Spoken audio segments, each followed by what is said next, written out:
Muy buenas, bienvenidos a Normaland. Dada la proximidad de Halloween, del Día de Todos los Santos, del Día de Muertos, de noviembre en definitiva, que es su mes por antonomasia, en este episodio vamos a hablar de terror. Y lo vamos a hacer con la intención de reivindicar un género que, si bien ha aportado muchos autores, muchos relatos y muchos personajes importantes, no ha sido celebrado, salvo excepciones, como bien merece. Vamos a hablar de ello, vamos a explicar los motivos y lo vamos a hacer con gente que sabe mucho.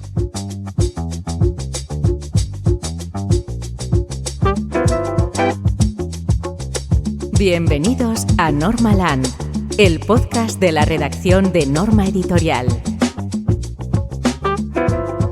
Personas con voces autorizadas como son Karen Madrid, que es periodista cultural, es licenciada en comunicación audiovisual, es la comisaria adjunta del Festival 42 y la comisaria también de Zona Utopía y Comic Fantasy en Comic Barcelona. ¿Qué tal? ¿Cómo estás, Karen? Gracias por invitarme a hablar de terror, mi zona de confort. Hoy estás como en casa aquí. Totalmente. Y también vamos a hablar con Clara Díez, que es artista, es ilustradora, es autora, es concept artist y además es divulgadora de folclore. ¿Qué tal, Clara? ¿Cómo estás? Muy bien, encantada de estar aquí. Y completa la mesa nuestra compañera en Norma, Elena San Blas, que es una gran defensora y lectora de todo lo que tiene que ver con el terror y además la responsable de marketing de esta casa. ¿Qué tal, Elena?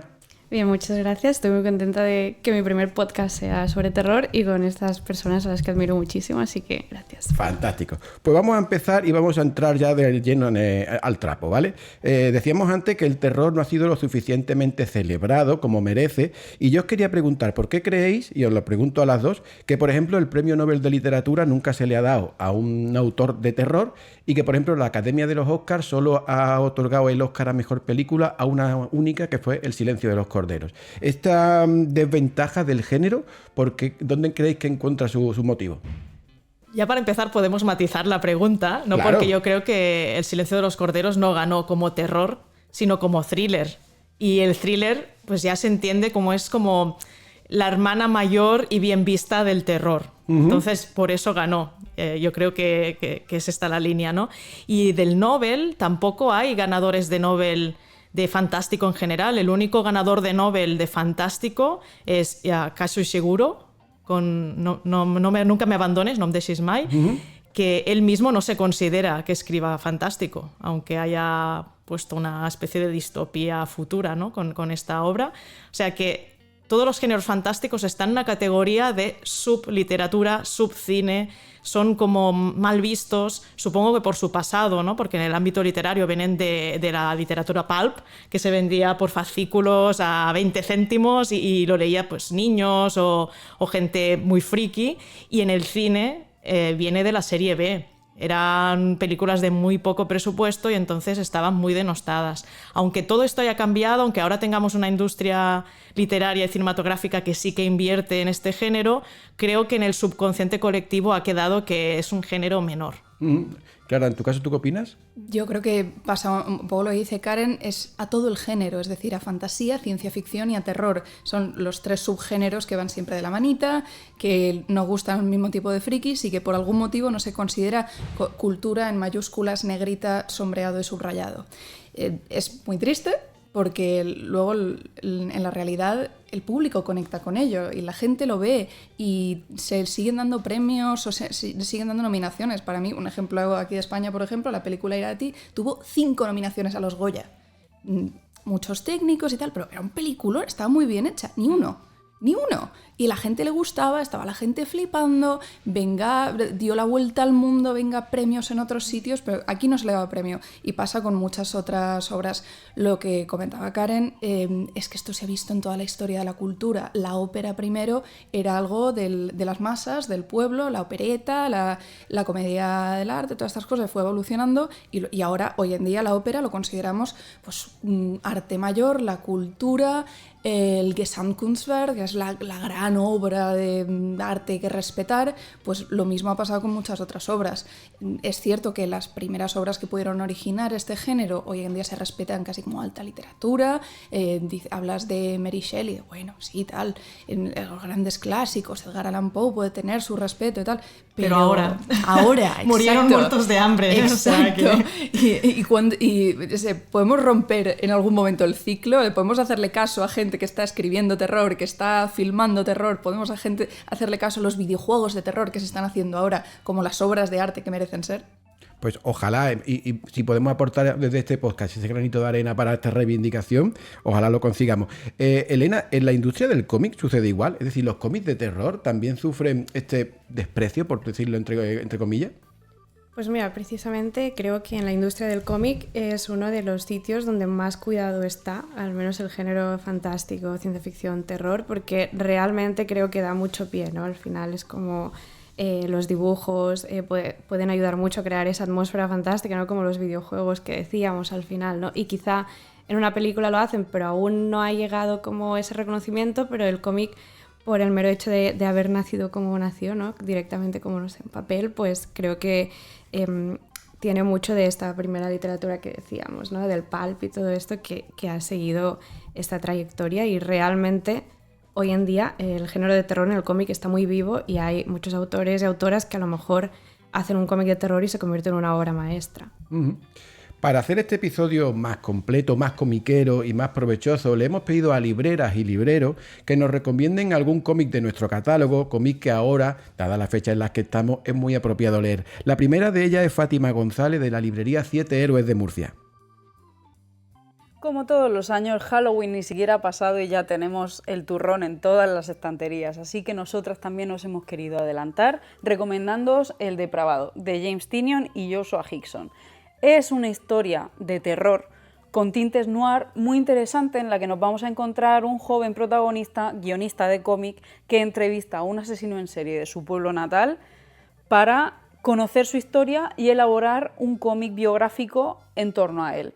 Y también en torno a su propia identidad. Lo que nadie espera es que de repente reaparezca el asesino en serie, el depravado de hace tantos años y empiece a cometer una serie de crímenes totalmente atroces que deja a todo el mundo en vilo. James Tynion sabe perfectamente lo que está haciendo, nos deja con muchas ganas de más, con un cliffhanger increíble al final de este primer volumen y el dibujo es absolutamente espectacular y queda muy bien con el tipo de historia que está contando. Si no la conocéis, dadle un tiento y ya nos decís qué os parece. Karen, hay películas como El Exorcista, como Tiburón, El Sexto Sentido, que fueron nominadas a los Oscars, pero que se fueron de vacío y con el tiempo se han convertido en grandes clásicos, ¿no? Como otros títulos como Psicosis, La Semilla del Diablo, La Matanza de Texas, que estas incluso fueron hasta criticadas por traspasar los límites. ¿El terror debe traspasar los límites para generar verdadero miedo? Y ya que te he mencionado varias de estas películas, ¿alguna de ellas tú la destacarías como uno de los grandes referentes o alguna de que no haya mencionado? A ver, los límites claramente sí, porque lo que daba miedo hace 100 años no da miedo hoy. O sea, tú lees Lovecraft hoy con la mirada de hoy y te quedas completamente indiferente. En cambio, lees Lovecraft hace 100 años y te cagabas encima, ¿no? Con esos monstruos tentaculares, ¿no? Estas bestias venidas del espacio, del mar, ¿no? Y eso es por la cultura, ¿no? Y entonces vamos sumando años, vamos sumando referentes culturales y o rompes lo que venía antes o se te hace un poco de callo, ¿no? O sea, estamos inmunizados. Cada vez necesitas un poco más de... No sé, cuando hablamos de gore, pues más gore. Cuando hablamos de intriga, tienes que encontrar otros giros, otras maneras de narrar.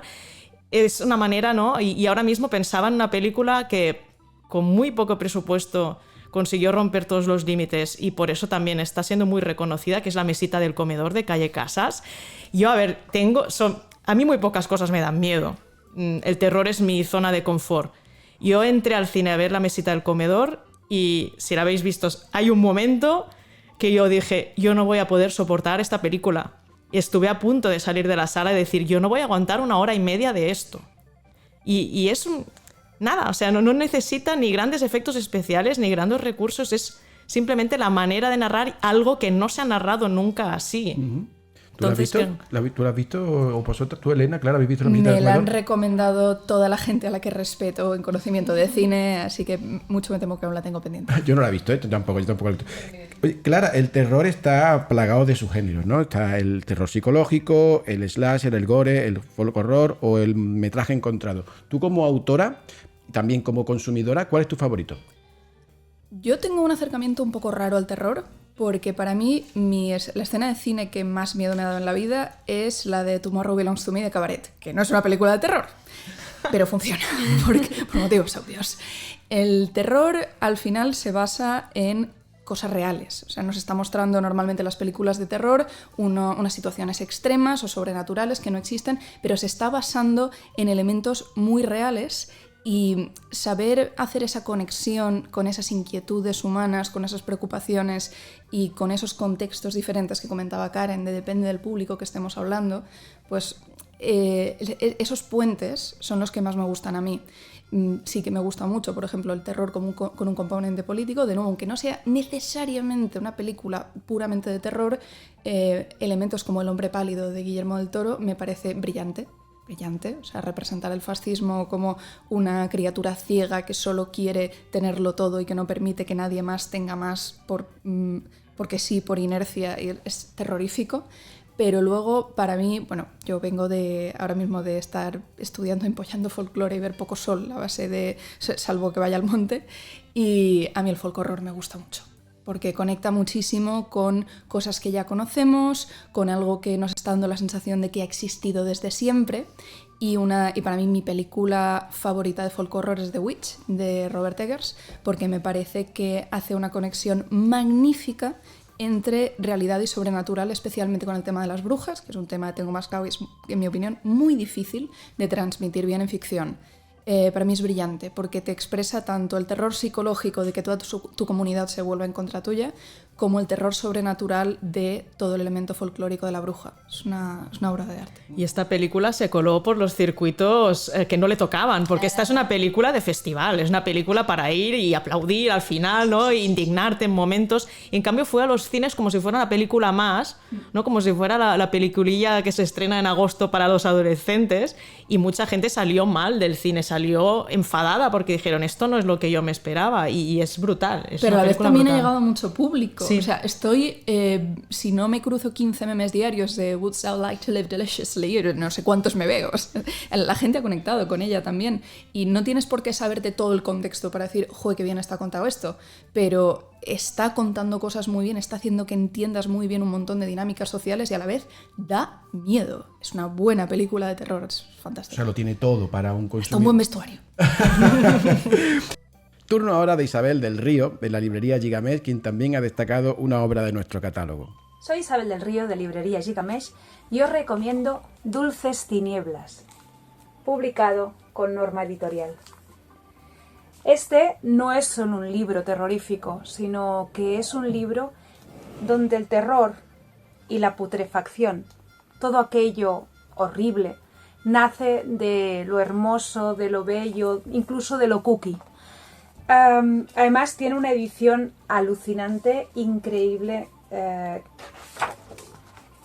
que os dejará alucinados, y una portada que se puede extraer y con la que tendréis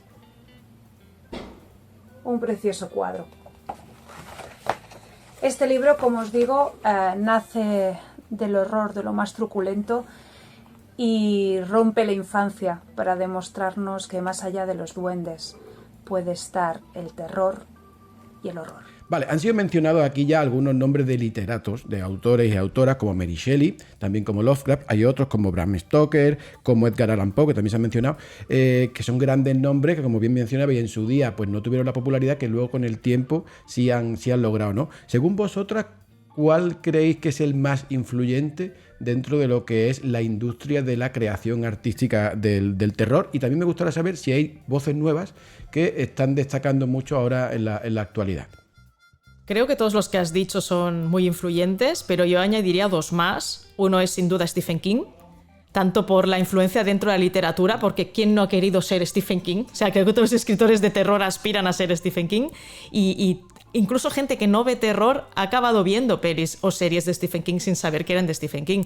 Por ejemplo, pienso en El Dramón de la Milla Verde. Por Dios, me pasé 2 semanas llorando después de verla. O sea, sí, eso también es Stephen King. Y luego también Richard Matheson, que él es el creador, el ideólogo de las casas encantadas como las conocemos hoy. La Casa Infernal marcó un antes y un después, tanto en literatura como en todo un subgénero de terror en el cine. Creo que son dos voces muy importantes. También Richard Matheson es el creador de La Dimensión Desconocida, esa serie que los amantes del misterio nos encantaba, y también el de Soy Leyenda. O sea, ha hecho muchas cosas muy diferentes y muchos no piensan en él como Stephen King, no que te ven el nombre, sino esta obra, y son todas del mismo autor. Luego hay nuevas voces, yo creo que van a ir influyendo a la larga, ¿no? Yo pienso, por ejemplo, un autor holandés que se llama Thomas Volkhuvel, que él escribió Hex, que es un homenaje clarísimo, y él lo reconoce, a Cementerio de Animales de Stephen King. Yo digo que es un cementerio de animales sin paja, ¿no? O sea, aunque sea un tocho de libro, nada de lo que pasa porque sí. Nada, no hay ni un párrafo que sobre, y es un autor buenísimo. Los otros libros que le han traducido al español también me han encantado. Y también empiezan a haber autoras muy reconocidas. Yo tengo en el top Catriona Ward. La verdad es que la adoro. He leído todo lo que han traducido en castellano y la verdad es que si no se ha hecho aún alguna peli suya, yo creo que pronto va a llegar. En el mundo hispanohablante, pues a mí me viene la primera a la cabeza Mónica Ojeda. La mujer es fascinante, es que no escribe una cosa mala. Y a nivel nacional recomendaría Nerio Dima, que igual es menos conocida, publicado a menor escala, pero es espeluznante. Son además libros que aprovechan mucho la sensorialidad, narraciones que te hablan del calor, de lo agobiante, de enfermedades que tienes en la piel. Bueno, Sagato yo no recomiendo leerla en verano, como hice yo, porque acabas con un ataque de ansiedad en el autobús en agosto. Pero no es nada recomendable eso, ¿no? Pero eso a nivel nacional, en cuanto a lo que es la influencia de los grandes clásicos, yo de nuevo voy a barrer para casa, y si no, haber traído a otra persona. Lo que a mí me fascina es cuando encontramos los elementos folclóricos, porque al final el autor es todo el mundo. O sea, tenemos autores concretos que cogen un montón de referencias de creencias, prácticas, elementos culturales que luego meten en su obra, sea del tipo de terror que sea un terror puramente sobrenatural, sea terror, pues Stephen King, que te habla de repente del Wendigo. El Wendigo es un mito algonquino buenísimo, fascinante, con su contexto concreto. Stephen King lo cambia, pero está bebiendo de esas cosas. Bram Stoker te hace Drácula y está cogiendo un montón de folclore de Irlanda, de Europa del Este. Y a mí eso me gusta porque al final, a mí una cosa que me gusta mucho del folclore es que funciona como democracia, está siendo la voz de muchas personas a la vez, y ver cómo toda esa herencia cultural acaba llegando a estas obras también y la gente es capaz de conectar con ellas, para mí es algo auténticamente mágico, y encontrarlo en los clásicos es algo que me gusta muchísimo. Elena, y en el cómic, en la industria del cómic, ¿cuáles serían esos nombres? ¿Cuáles podríamos destacar como los grandes referentes, y también qué voces actuales están disputando mucho? Bueno, a ver, no se puede hablar de cómic de terror sin pensar en grandes como Alan Moore o Joe Hill o Tynion, que aquí en Norma tenemos varios títulos de él, pero es cierto que luego, por ejemplo, estoy pensando en un título reciente de Norma como Sobnak, que tenemos a Becky Cloonan y Tula Lotay, que a lo mejor no hacían terror, pero de repente hacen como esta genial obra de folk horror precisamente, y despuntan muchísimo. Luego, obviamente, Marjorie Liu y Sana Takeda, tenemos tanto Monsters como The Night Eaters, que son dos obras totalmente distintas, pero con el terror como base. Y bueno, luego pues tenemos a Tyler Crook, Karen Van, los típicos y clásicos, pero yo creo que también cada vez hay más que se van atreviendo, ¿no? Y también lo que decíamos antes, que puede haber un autor como Scott Snyder que no hace terror de normal y de repente te planta como un cómic como La Noche del Ghoul, ¿no? Y hace como, pues, y realmente es terror, ¿no? Y creo que es una muy buena forma de experimentar. También tenemos adaptaciones de Frankenstein, de Drácula, también, que al final pues las haces cómic y se convierten como en otro producto totalmente. Hay una cosa que sí me gustaría añadir, claro, que es que algo que me fascina de lo que estamos teniendo últimamente en terror es que estamos llegando a un mundo de una diversidad cultural muchísimo más amplia que antes. Hablábamos de Lovecraft. Para mí una de las cosas más espectaculares que he visto de terror en los últimos años es Territorio Lovecraft. Que pasa cuando decimos, a ver, separar obra de autor es importante, la influencia cultural de este hombre es increíble. También tenía un gato, el que se llamaba Señor Negro, de manera muy educada, lo cual no es exactamente ideal. ¿Qué pasa cuando damos voces a la gente que normalmente no ha sido las protagonistas de la historia de terror? Que aquello que causa terror es diferente. ¿Qué pasa cuando un solo hombre es capaz de causarte terror porque tú vives con mujer en el mundo y sabes que siempre es un riesgo que existe ahí? ¿Qué pasa cuando una persecución no te está persiguiendo un monstruo, sino que te está persiguiendo la ley porque tienes que salir de un estado a una hora concreta si no quieres que te linchen? Estas perspectivas diferentes da para unas historias que es que no nos han contado nunca. Entonces el poder abrir a la puerta a la diversidad nos va a dar un terror que nunca nos habíamos planteado. Dicho lo cual, espero que todo el mundo que esté viendo / oyendo esto haya visto Sinners, porque es lo mejor que he visto este año. Pues no lo he visto. Pues la tienes que ver. Atentos y atentas a la recomendación que acaba de hacer Clara. Si no la habéis visto, ya tenéis que estar corriendo. ¿Dónde se puede ver? No lo sé, pero buscadla. Lo siento, me encantaría saber. Creo que ahora ya en plataformas. Es una Estupendo. lástima que os lo perdierais en el cine, porque estoy de acuerdo que es lo mejor de terror que yo he visto en los últimos es años. Una película es brutal, que además increíble. merece la pena ver en el cine por la música. Sí. Gracias Es Ludwig Göransson por increíble. tanto. Sí, es muy buena. Muy buena. Oye, Karen, en cierta manera este desprecio, este distanciamiento, menosprecio que estamos evidenciando que ha existido siempre con respecto al género de terror, ¿es posible que provenga de nuestro subconsciente, que a la gente le pueda dar un poco de reparo celebrar algo en lo que tenga que admitir que le ha dado miedo?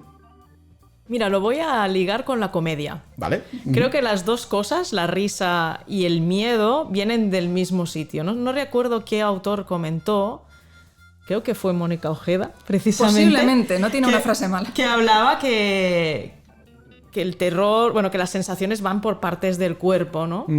Y que el terror y la risa venían del pecho para abajo, ¿no? Es una cosa de estómago, es algo que te sale visceralmente, es algo que no pasa por el filtro de la mente, que se salta un clic y ¡pam!, ¿no? Cuando algo te hace gracia no sabes ni por qué a veces. Y vienen de la tensión las dos. Sí, yo me río con memes que mi pareja no entiende, por ejemplo, pero mi melliza sí, ¿no? El clic se hace de otro sitio y a mí me dan miedo cosas que a lo mejor no le darían miedo a Clara, ¿no? O sea, es algo muy cultural. Creo que por eso los dos géneros están muy denostados, porque es algo que no se puede controlar, que tampoco sabes como creador y como productor si eso será bueno, si eso va a gustar, con quién va a conectar eso. A lo mejor eso que a mí me da tanto miedo, a los espectadores o a los lectores, no.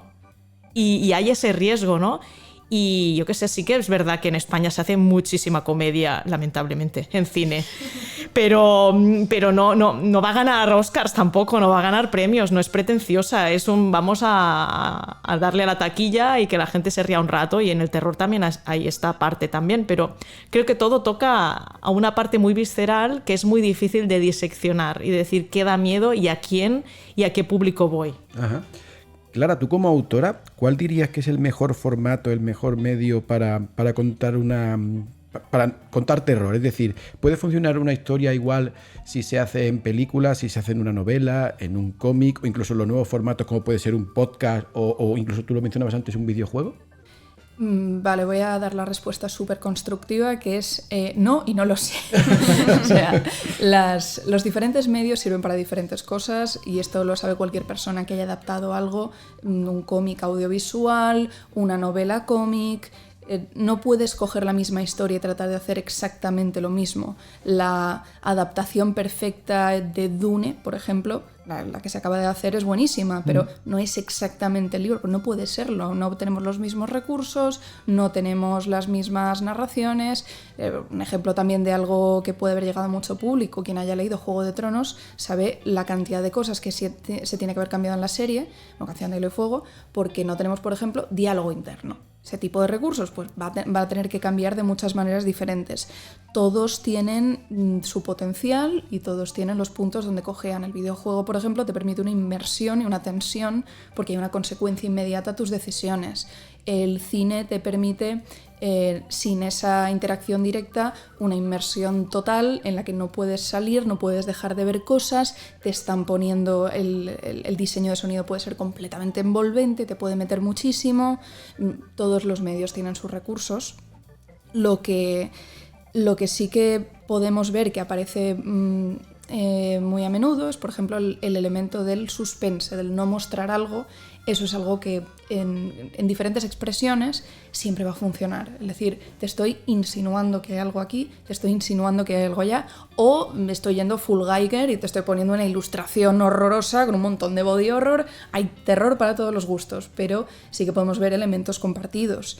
Y hay algunos ejemplos de ilustradores, que es el campo que más toco yo, que por ejemplo mi adaptación favorita de Drácula a nivel de ilustración es de Gary Blythe. Es un autor que ha utilizado mucho óleo, pero también carboncillo. O sea, yo le he visto unos óleos espectaculares, increíbles, con una riqueza de color bestial, y en Drácula dice no, solo blanco y negro. Y lo que me fascina es cómo hace unas ilustraciones muy sencillas, en el sentido de no las recarga, vacía mucho el fondo, pero te pone, por ejemplo, 2 páginas, separadas por 2 páginas, la cara de Lucy cuando resucita y está hablando en la tumba con todo el grupo que ha venido por ella, y primero tiene la misma cara, pero con el brillo vampírico en los ojos un poquito y tal, y de repente se vuelve un monstruo, y la sencillez de ver a la misma persona con fondo vacío es muy descarnado. Entonces hay algunos recursos que no te los esperabas, pero a la vez hay algunos referentes que son tan potentes que es que se quedan para siempre. Y yo no puedo no mencionar a Francisco de Goya, porque este hombre era un genio.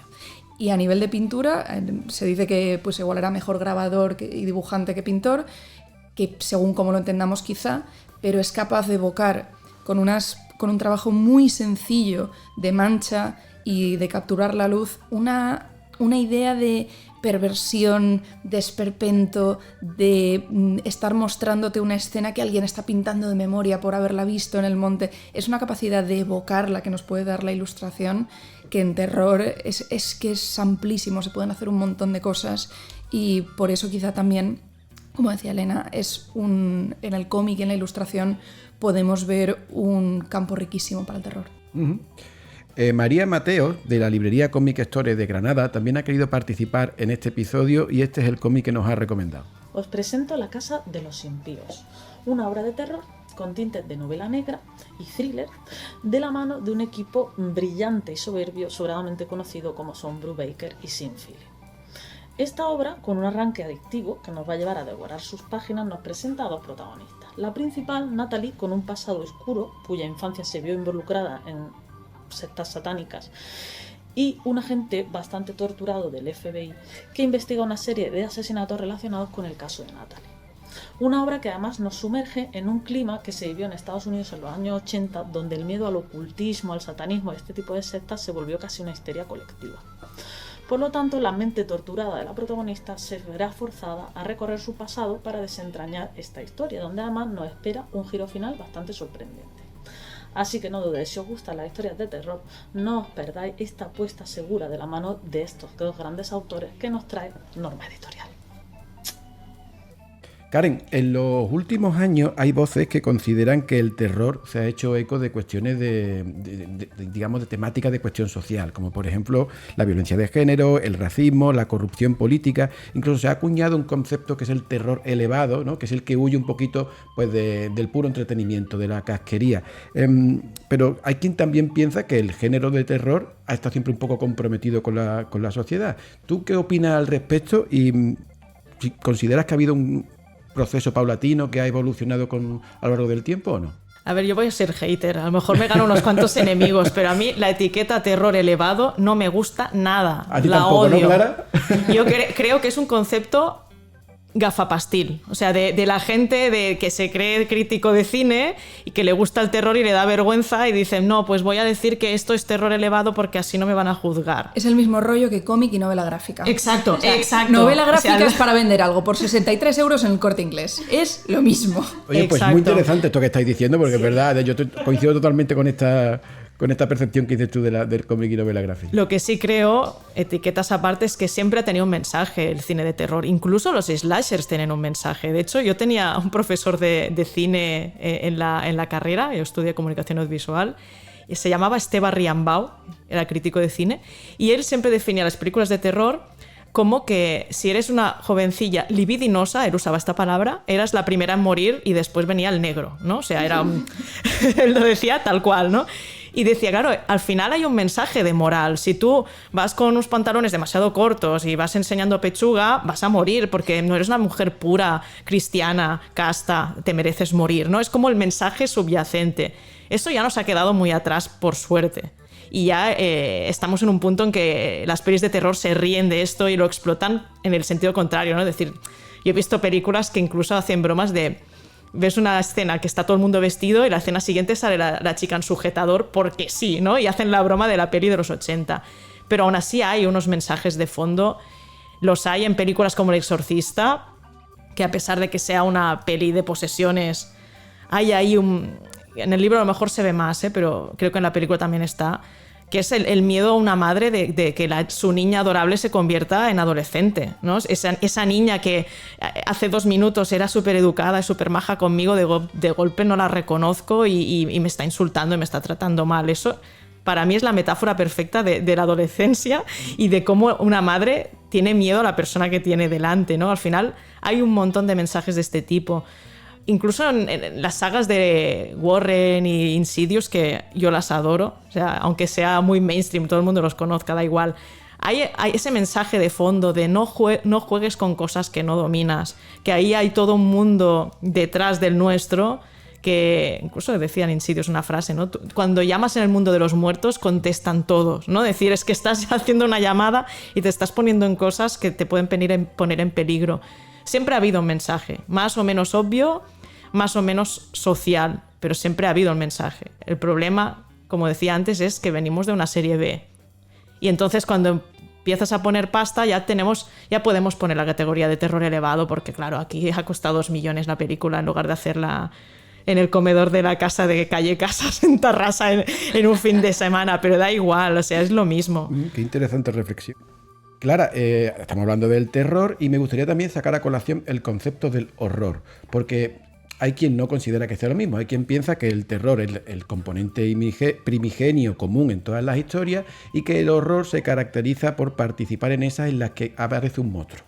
Y claro, cuando hablamos de monstruo, pues a todos se nos viene a la mente Frankenstein de Mary Shelley, que se puede considerar como el origen de este subgénero, por decirlo de algún modo. ¿Tú estás de acuerdo con ello? Y luego también me gustaría que nos comentes cuál es tu opinión con respecto a esta gran obra de la que en Norma tenemos adaptaciones en las 3 líneas, tanto en europeo como en americano como en manga. Creo que es el único título del que tenemos adaptaciones en las 3 líneas.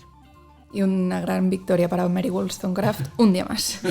La diferencia de terror y horror se lleva haciendo mucho tiempo. A mí no me parece que sea como tan relevante, no sé, he visto unos debates alrededor de esto que me parecen que son extremadamente rebuscados, pero sí que es cierto que hay una diferencia entre el concepto general de terror, que viene a ser miedo, simplemente, la preocupación, la ansiedad por ahí algo que es una amenaza, y el horror es, vaya, la amenaza era real, es la diferencia entre estoy teniendo ansiedad o la psicóloga me ha dicho efectivamente esta ansiedad estaba justificada. Pues acabas de tener la validación del tienes el monstruo delante, tienes el horror delante, tienes el zombie delante, lo que toque.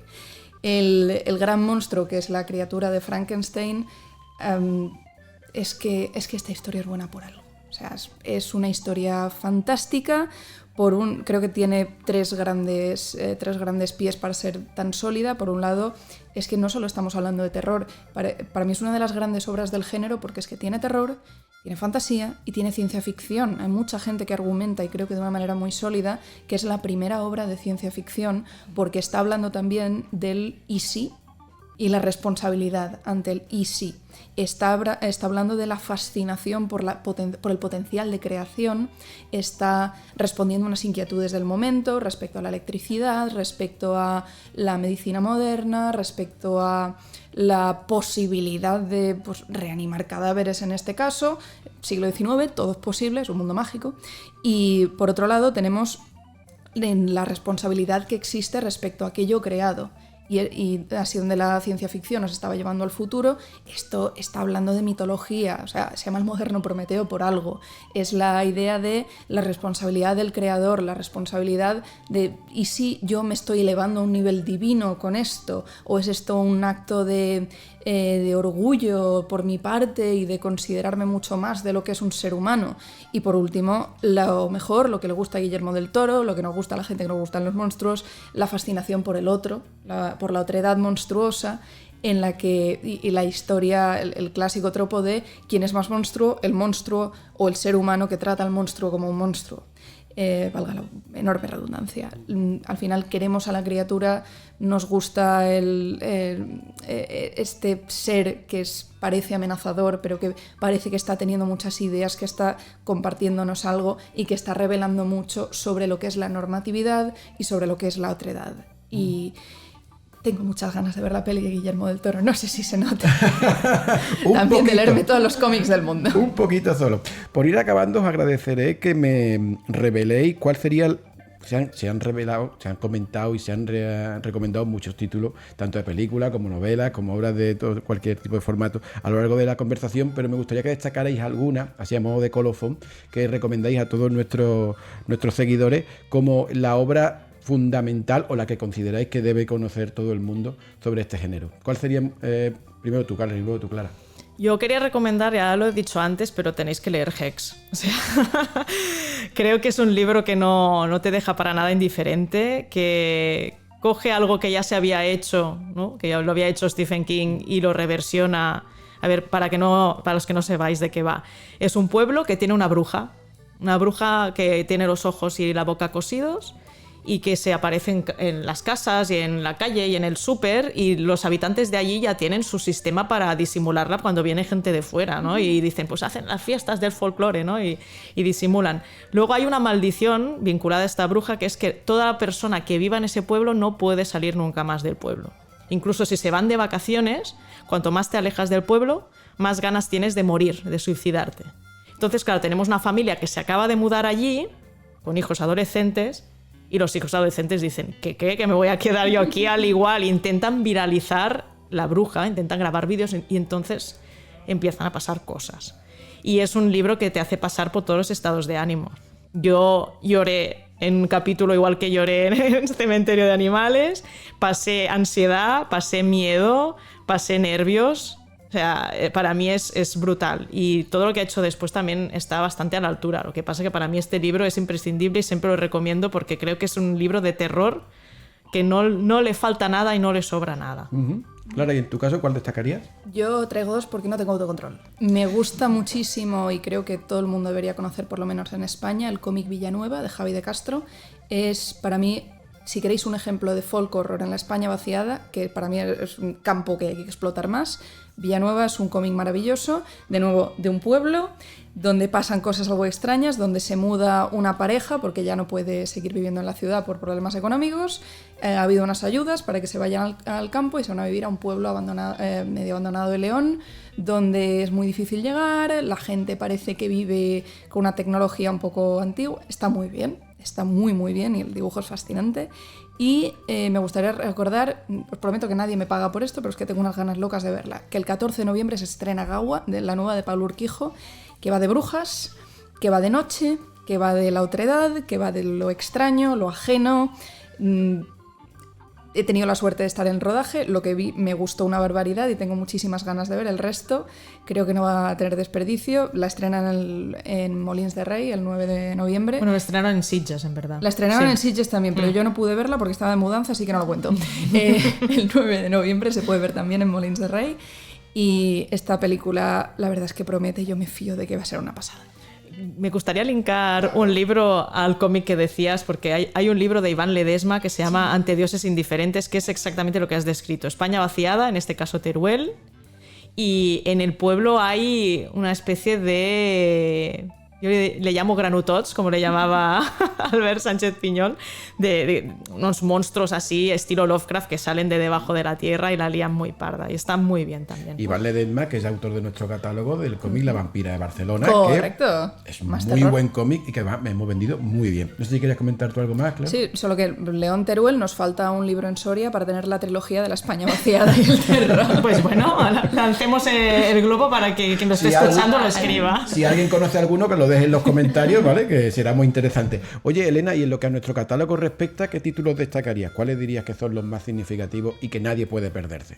Bueno, hay hay muchísimos, por suerte, en nuestro catálogo, pero así como más recientes, pues por ejemplo, hace poco sacamos Waltry, que creo que habla de un terror cibernético como muy actual y que pronto también sacaremos el segundo. También sacamos hace poco Spectregraph, que también tiene una componente de crítica social importante. Luego también hemos sacado El Diablo y Coral, que habla de, o sea, es un mito de Fausto reinventado desde un punto de vista de, bueno, la chica no es una víctima, ¿no? Sino que es un personaje más activo, ¿no? Como subvierte un poco las reglas en ese sentido. Moribundo también, que habla de vampiros, pero de salud mental al mismo tiempo, ¿no? Lo que hablábamos del terror como metáfora al final para vehicular otros temas que son de todo el mundo, ¿no? Digásemos. Y bueno, claro, es que podemos hablar de todos los títulos de Tynion, como decía antes, que tenemos, pero también recordar que en enero sacaremos Cadáveres Exquisitos, que es muy esperado y que estamos todos deseando tenerlo ya. Y no sé, bueno, tenemos más de brujas, como decíamos, ¿no? Si hablamos de las escalofriantes aventuras de Sabrina.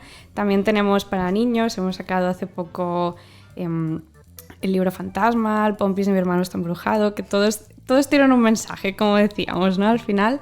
Y bueno, clásicos por esto, ¿no? Como decíamos, de Night Eaters, pues Monstres y muchísimos más. Que es que creo que, como decía antes, por suerte, tenemos mucho donde escoger y vamos a seguir sacando más, así que... Sí que es verdad que en el catálogo de Norma tenemos mucho de terror. Cerramos la colaboración de los libreros con George Michael Cubas de Omega Center en Madrid.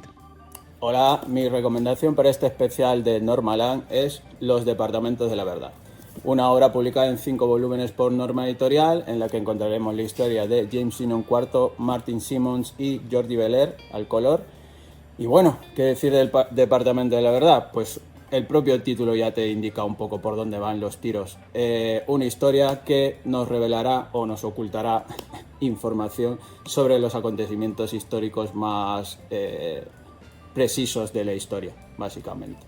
El dibujo, el arte de Simmons es impresionante, en la que en algunos volúmenes veremos también a otros dibujantes como Jorge Fornés, que lo conocemos bien, pero bueno, sobre todo la historia, que es una historia de terror psicológico y que te hará tal vez plantearte ciertas cosas sobre la verdad o lo que nos han contado, si es verdad.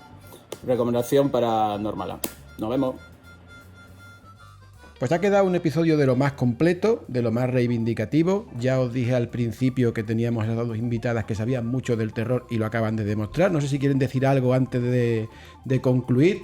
A mí sí, me gustaría invitaros al Manga Barcelona, que ya que estamos hablando de terror y de clásicos y de reversiones al cómic, tendremos al autor Go Tanabe, que ha basado toda su trayectoria en hacer adaptaciones de la obra de Lovecraft, y tendremos una exposición de sus obras, que hemos cogido los elementos claves de la obra de Lovecraft que destaca Go Tanabe, ¿no? Hemos cogido los monstruos, que no podían faltar, ¿no? Con Cthulhu y toda su tropa. Hemos cogido transmutaciones, cómo los humanos pasan a ser otra cosa. El descenso a la locura también, porque Go Tanabe ha hecho una mirada muy precisa, diría yo, de ese momento en que una persona se rompe, ¿no? Y ves por las miradas, por los gestos, cómo en ese momento ya está loco o se está volviendo loco. Los paisajes, las ruinas de mundos que ya no existen. O sea, hemos cogido cada uno de estos elementos y hemos cogido las imágenes de Go Tanabe y hemos enlazado con Lovecraft, así que la gente que conozca Lovecraft y no conozca Go Tanabe tiene una oportunidad, y al revés también, porque la verdad es que yo he hecho esta inmersión de leer todo lo que se ha publicado de Go Tanabe y todo lo que se ha publicado de Lovecraft, y la verdad es que al final las adaptaciones son muy propias, pero también muy bien ligadas, o sea, muy bien actualizadas, y las disfrutas igual. La verdad es que me ha gustado muchísimo poder estar comisariando esta exposición. Qué bueno. Cordura ya no te queda. No, nada, ya me quedaba poca, pero imagínate hacer una exposición de este tipo en medio de la organización del 42. O sea, si yo ahora mismo estoy aquí, veis solo uno, me quedan 2 neuronas solo. O sea, si veis a Elena, a Karen le ofrecéis un café, le dais unas palmaditas. Un chai latte estaría bien. Sí. Nos sumamos, por supuesto, a esta invitación que os hace Karen de acudir al Salón del Manga de Barcelona, no solo a ver la exposición, que tiene una pintaza, sino también a visitar nuestro stand, el stand de Norma Editorial, en el que ya estamos trabajando y en el que os prometemos que va a haber muchas sorpresas. Pues nada, Karen Madrid, Clara Díez, Elena San-Blas, muchísimas gracias y una conversación interesantísima, creo que muy provechosa, donde se ha destacado mucho la importancia del terror y donde se han recomendado muchos títulos y creo que eso es realmente gratificante. Muchísimas gracias. Gracias a vosotros. Gracias. Y a vosotros, pues nada, agradeceros vuestra atención como con cada episodio. Os agradeceré muchísimo los likes y comentarios que nos dejáis y nos vemos en otro episodio de Normal muy prontito.